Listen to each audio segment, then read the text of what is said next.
Coronation Street viewers were left fearing Billy Mayhew could die after being stabbed tonight.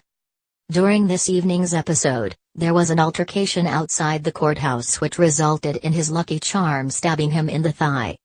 When in the car, he realized he was bleeding and finally confessed the truth to Peter Barlow.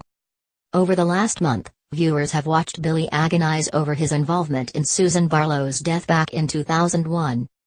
After falling in with a bad crowd, Billy had been involved in a hit-and-run with Susan's car, which had Adam inside too. After Peter and Billy both headed to court to resolve the clergyman's charges for punching Peter 2 months ago, Billy was stabbed as the men intervened in a different fight. But it wasn't until the trip home when he doubled over in pain, and Billy discovered a metal Lucky Charm had embedded in his thigh, and he was losing a lot of blood. Fearing the worst as he loses consciousness with no ambulance in sight, the guilt-ridden man confessed all, after recently learning that someone died in the car he crashed into as his gang made a botched robbery getaway.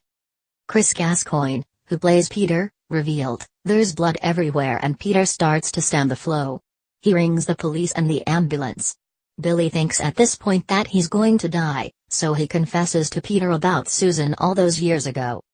Peter takes his hand off the wound and watches him to start to die, but then comes back to his senses and puts his hand back on again. Up to that point, it's just shock for Peter.